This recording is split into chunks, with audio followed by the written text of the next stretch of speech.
सबसे जो बड़ा मंत्र है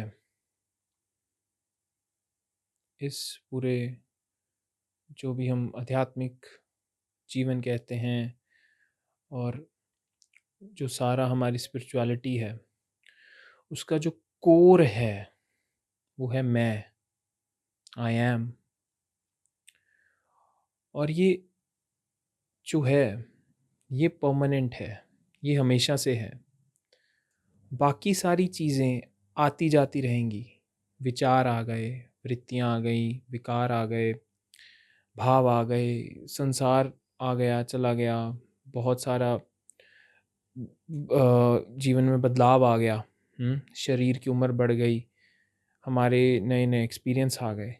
लेकिन जो मैं है वो हमेशा से वो स्थित ही है।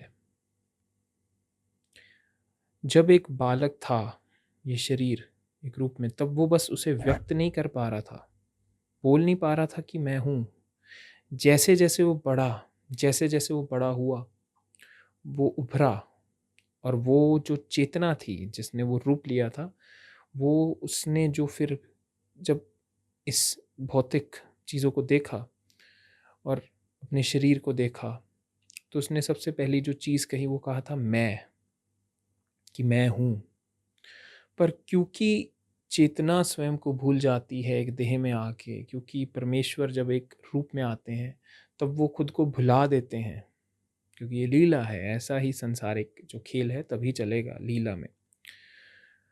तो इसलिए जब वो मैं प्रकट भी होता है ना पहली बार, तब वो कहता है कि अच्छा मैं शरीर हूँ, मेरा एक नाम दे दिया है, अच्छा मेरा ये एक रूप है, मैं नर हूँ, मैं नारी हूँ, मैं यहाँ का रहने वाला हूँ, इस परिवार का हूँ। 100 सारी चीज़ें जोड़ ली उस मैंने अपने साथ। इस सब में वो मैं ये चीज़ देखनी भूल गया कि वो तो हमेशा से ही था, कि वही था। सबसे पहली चीज़ जो निकली थी स्वयं से वो था मैं, और बाकी सारी चीज़ें बाद में उसे बांधने आ गई। पहले उसने अपने नाम रूप से जोड़ना शुरू किया, फिर उसने संबंधों में वो जोड़ना शुरू किया, फिर उसने दुनिया के अलग अलग जो ढंग बने हुए हैं, जो रूल रेगुलेशन, कल्चरल फिनोमिना है, सोशल स्ट्रक्चर है, इतनी सारी जो चीज़ें हैं, संस्कृति है, जो सारी उस सब से उसने फिर उसे जोड़ा। उसने उसे धर्म से जोड़ा, उसने उसे एक देश से जोड़ा, एक आइडेंटिटी उससे जोड़ा। उसने अपने परिचय, जो उसका परिचय था, सबसे पहली चीज़ मैं, जो सत्य में था, उसने उसे भूलकर इतनी सारी चीज़ों को अपने ऊपर समा लिया, और वहीं अज्ञान हो गया। उसे बहुत सारी चीज़ें सिखाई गई दुनिया की, हज़ारों चीज़ें बता दी गई कि ऐसा है वैसा है, कि तुम क्या हो, तुम कहाँ से हो, तुमने क्या करना है, तुम्हारे माता पिता कौन है, तुम्हारा खानदान क्या है, तुम्हारी पारिवारिक जो हिस्ट्री है वो क्या है, इतिहास क्या है, तुम्हारे पूर्वज कौन थे, तुम कहाँ से थे। इतनी सारी चीज़ें उस पर थोप दी गई। जब इतना कुछ थोप दिया जाएगा उस पर, तो वो जो होगा वो तो वैसे ही भूला हुआ है, जो वो है वैसे ही भूल गया है। तो अब उस पे जब हमने इतनी सारी चीज़ें उसे बता दी, तो उसने वही मानना शुरू कर देगा जो हमने उसे बताया है। इसी चीज़ को हम कंडीशनिंग कहते हैं। ऐसे ही जो संसार है वो सिखाता है अपने आने वाली पीढ़ी को, और ये आवश्यक भी है कहीं ना कहीं। लेकिन बहुत ही कम होंगे, बहुत ही कम होंगे जो कि ये सब सिखाने के बाद भी कहेंगे कि ये मत भूलो, तुम कौन हो, सत्य में क्या हो। ऐसे तो उपनिषद के ऋषि हुआ करते थे। आज के समय में तो ऐसे मिलने ही बहुत कठिन है कि ऐसे परिवार हों जहाँ से बचपन से ही उसे मतलब भौतिक ज्ञान तो दिया ही जा रहा है, लेकिन उसके अलावा भी जो सत्य है, जो सही मायनों में विद्या है स्वयं के प्रति, वो भी दिया जा रहा है। कि कहीं ऐसा ना हो कि जो बच्चा है जो बड़ा हो रहा है वो सिर्फ इसी में फंस के रह जाए। वो एक्चुअल में जो है उसे धीरे धीरे उससे भी अवगत कराया जाए, धीरे धीरे उसे उसके प्रति भी अवेयर किया जाए कि तुम सत्य में क्या हो, खोजो। और बचपन से ही उसके मन में वो जिज्ञासा पैदा की जाए, क्योंकि जो एक्चुअल में जो एक साधक होता है, जो सीकर होता है ना, शुरुआत में वो जिज्ञासा से आता है, ज़बरदस्ती से नहीं आता है। वो आता है कहीं ना कहीं, या जिज्ञासा हो, या बहुत दुख हो, या कोई ऐसी पुकार आई हो अंदर से परमेश्वर से, तब वो कहीं इस मार्ग पे आता है। इसलिए बच्चों को हम ब्रह्म ज्ञान के बारे में पढ़ा नहीं सकते, उनकी जिज्ञासा ज़रूर शुरू कर सकते हैं कि एक्चुअल में की रियलिटी क्या है। हम उन्हें उत्तर नहीं देंगे, हम कहेंगे तुम उत्तर खोजो, दिशा दे सकते हैं, उत्तर नहीं। ये बिल्कुल वैसी ही है जैसे श्वेता केतु, जो एक उपनिषद की कहानी चलती है कि उसके पिता जो स्वयं भी ऋषि थे, उन्होंने कहा कि तुम जाओ ज्ञान लो। उसे गुरुकुल भेजा, उसने ज्ञान लिया, बहुत बड़ा एक स्कॉलर बन गया, पंडित बन गया, बहुत बहुत शास्त्र पढ़ लिए, बहुत ज्ञान हो गया। जब इतने समय बाद घर आया तो पिता ने पूछा, क्या सीखा तुमने, बताओ। तो उसने बहुत दुनिया का शास्त्रार्थ बताए, ज्ञान बताया। लेकिन जब उसके पिता ने पूछा कि क्या तुम मुझे उसके बारे में बता सकते हो जिसके बारे में बताया नहीं जा सकता, जिसके बारे में पढ़ाया नहीं जा सकता, जिसे व्यक्त नहीं किया जा सकता, जिसके अलावा और कुछ है ही नहीं, जिसके अगर कि आपने उसके बारे में नहीं जाना तो आपने किसी और चीज़ के बारे में जाना ही नहीं। क्या तुमने ये सीखा, क्या तुमने ये जाना। तो श्वेता केतु वहाँ पे बड़ा घबरा जाता है, क्योंकि अहंकार लेके आया होता है ज्ञान का। घबरा जाता है कि ये क्या पूछ लिया पिता ने, ऐसी चीज़ तो मुझे कभी पढ़ाई नहीं गई, कभी समझाया ही नहीं गया। तो उसके पिता फिर एग्जाम्पल से उसे समझाते हैं कि मिट्टी लेकर आओ, मिट्टी से हम एक पात्र बनाएंगे। कुछ बनाया और उस पात्र को कहा कि क्या ये पात्र अब ये मिट्टी से बना है, तो क्या ये मिट्टी उस पात्र से अलग हो गई है, या ये मिट्टी ही आगे उस पात्र को बना रही है।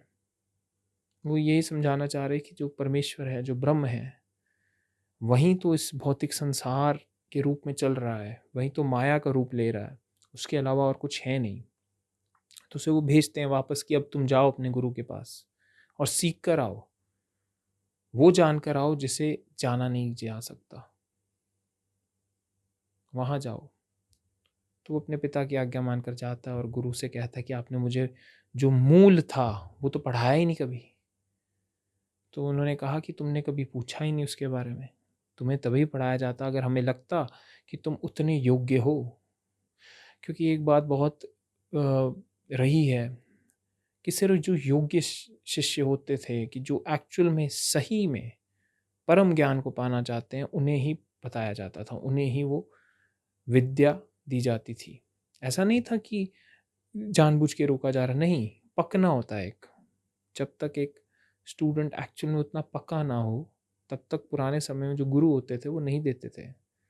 पहले देखते थे कि कितना पक चुका है, फिर ही परम के बारे में बताएंगे।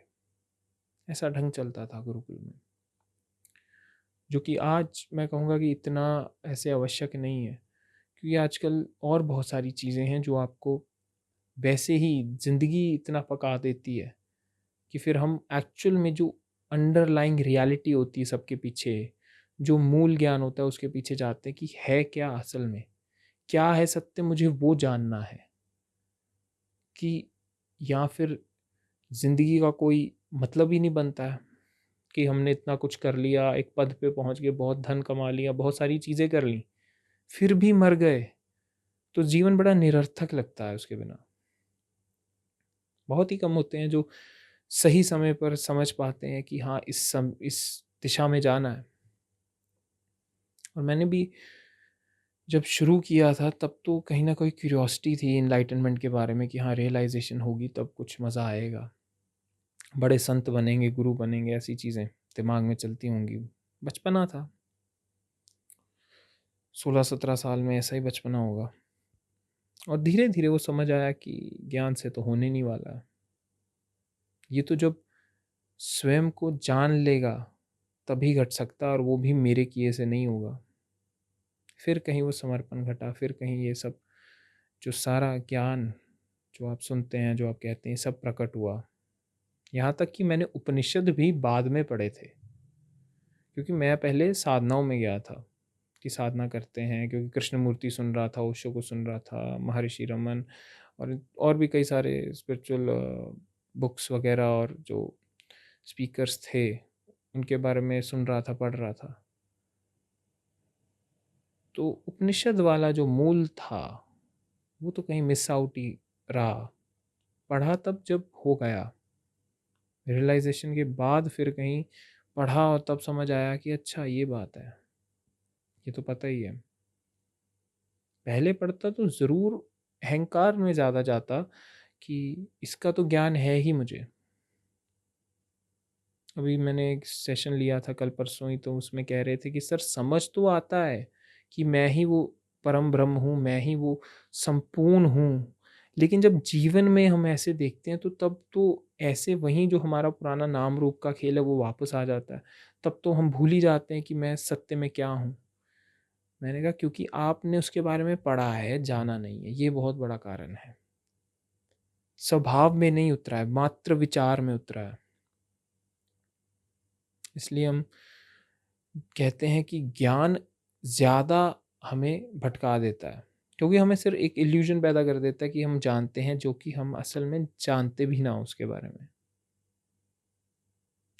इसलिए जो दिशा होती है मैं के मार्ग में, कि जो मैं हूँ संपूर्ण, वो उसमें आपको और कोई चीज़ नहीं पकड़ाई जाती। आपको कहा जाता है जो तुम हो स्वयं में कूदो, स्वयं में कूदो, झांको कहाँ से ये प्रकट होता है मैं, क्या ये हमेशा से है या ये भी आ जा रहा है, और इस मैं के पीछे क्या है वो चीज़ जहाँ से ये आ रहा है, उसके सोर्स में कूदो। और जैसे ही इसके कोई सोर्स में कूदता है तो जो जानने वाला होता है वो मिट जाता है, क्योंकि जैसे जाएगा अंदर वैसे वो मिट जाएगा। मैं की साधना से आपको बहुत सारी चीज़ें हमने सिखानी नहीं है। मैं से हूँ सब, मैं ही हूँ सब, और मैं सब होके भी कुछ नहीं हूँ।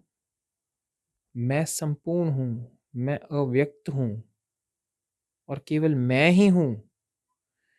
इस बात का बोध होना चाहिए, ये अंदर से आना चाहिए।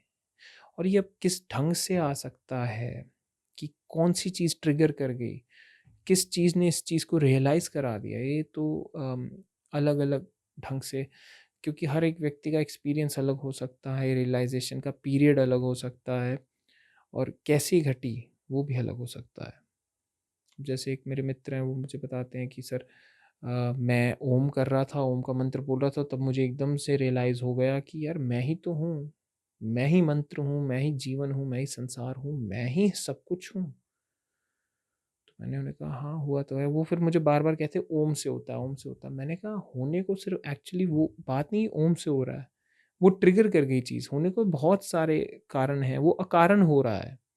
जो रियलाइजेशन घटती है, हाँ मंत्र इफ़ेक्टिव होते हैं, हाँ बहुत सारी साधनाएँ मदद करती हैं, लेकिन किस कारण हो गया, अगर मैं कहूँ कि सिर्फ़ ओम का जो मंत्र पढ़ने से या उसका जाप करने से हो गया, या सोहम कहने से हो गया, तो भी वो नहीं है। हो तो वो अकारण रहा है, वो अकारण हो रहा है। अगर एक कारण में हो तब प्रॉब्लम है, फिर तो हम ज़्यादा बड़े हो गए ना उससे। वो हमेशा वो अपने ढंग से हो रहा है जब घट रहा है, हमारी मर्ज़ी से नहीं हो रहा है वो। इसलिए साधक को पकाया जाता है कि तुम पके रहो, पता नहीं कब, कब वो खिल जाए, कब अमृत मिल जाए। तो ये बात होती है। और जब आप कहते हैं मैं हूँ, तो आप वो स्थित रहे मैं में। आप भटके ना इन विकारों में, अपने मन के द्वेषों में इतने सारे, क्योंकि ये स्थिति का ये जो मार्ग है, ये स्थित रहने का मार्ग है। हर एक को स्वयं में समा लेना है, सब कुछ को, सभी विचारों को, सभी एक्सपीरियंस को, सारे द्वेषों को, हर एक चीज को, अच्छे बुरे को, हर एक जो सिलसिला चल रहा है जिंदगी का, उसको स्वयं में बसा लेना है। और अगर एक बार बस गया तो फिर बात बन सकती है, फिर खेल चल सकता है कि हाँ अब बात बनी है। और फिर मैं की स्थिति के बाद आएगा मौन, क्योंकि इस मैं के पीछे वो परम ही है जो व्यक्त नहीं होता। जैसे ही वो मैं अंदर गिर जाता है, वो मौन घट जाता है। फिर वो बैठेगा, बैठा रहेगा, चाहे दुनिया में कुछ भी हो। वो बाहरी शरीर रूप जैसा मर्जी लीला चला ले। जैसे अगर कृष्ण युद्ध में भी खड़े हैं, या शिव तांडव कर रहे हैं, या परशुराम वध कर रहे हैं, या कोई और ब्रह्मज्ञानी एक युद्ध में भी खड़ा है, तो भी वो स्थित ही है। वो परम चैतन्य हमेशा स्थित है। बाहरी एक्टिविटी, बाहरी खेल कुछ भी चल रहा हो, तो भी वो स्थित है।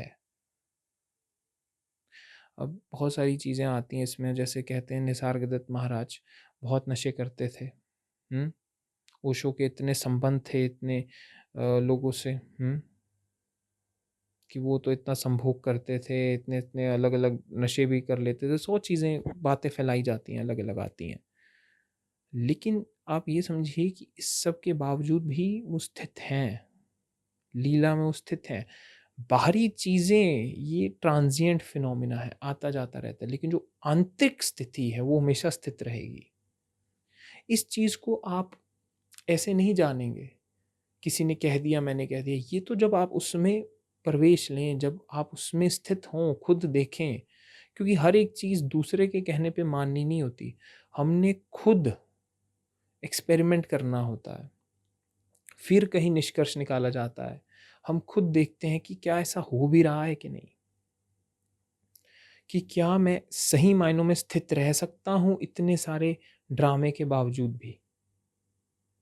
फिर घटता है समर्पण, अगर कोई व्यक्ति ऐसी स्थिति में, क्योंकि फिर तुम स्थित हो और सारा खेल चल रहा है, फिर तुम परम समर्पण में गिर चुके हो। फिर सब चल रहा है और तुम हो कि हाँ चलो कोई बात नहीं, चल रहा है, देख रहे हैं। ये दृष्टा भाव आएगा, और दृष्टा भाव के बाद वो भी चला जाएगा, संपूर्ण कट जाएगा सब कुछ। तो आज की इस वीडियो से मैं यही समझाना चाह रहा हूँ कि आप उस स्थिति में स्थित रहें, आप जो हैं स्थित रहें। मैं मानता हूँ मन उठाएगा, मैं मानता हूँ इतनी सारी चीज़ें, लेकिन आप उसे देखो और आके उसे जान लेने दो। या तो उसे हर एक चीज़ को ग्रहण कर लो अपने अंदर, विचार आए, 100 चीज़ें आए, सबको स्वयं में ग्रहण कर लो। जब ऐसा कर लोगे तब मन में विचार नहीं उठेंगे कि ऐसे हैं तो फिर कृष्ण युद्ध कैसे कर रहे हैं, लीला कैसे खेल रहे हैं, रास कैसे रचा रहे हैं, इतनी सारी चीज़ें कैसे आ रही हैं। वो स्थिति घटेगी और धीरे धीरे चलता है ये मार्ग। ऐसा नहीं है कि आपने एक वीडियो सुन ली, कुछ किसी ब्रह्मज्ञानी को सुन लिया, आपने कोई बुक पढ़ ली या किसी का कोई कोट सुन लिया, ऐसे ना, ऐसे नहीं। आपको लगता है वो मन में बात बस गई है, लेकिन मन बहुत कमज़ोर है। आपकी जितनी आपने ज्ञान सुन भी लिया है, जितनी भी वो बातें छप गई हैं मन में, वो सिर्फ एक छोटे से एक्सपीरियंस से वो डगमगा जाएंगी, क्योंकि वो स्वभाव में नहीं गिरी हैं, वो सिर्फ मानसिक हुई हैं। और मानसिक चीज़ होकर गिरती है, आप ये समझिए। मानसिक चीज़ कभी भी परमानेंट नहीं रहेगी, वो आके चली जाएगी।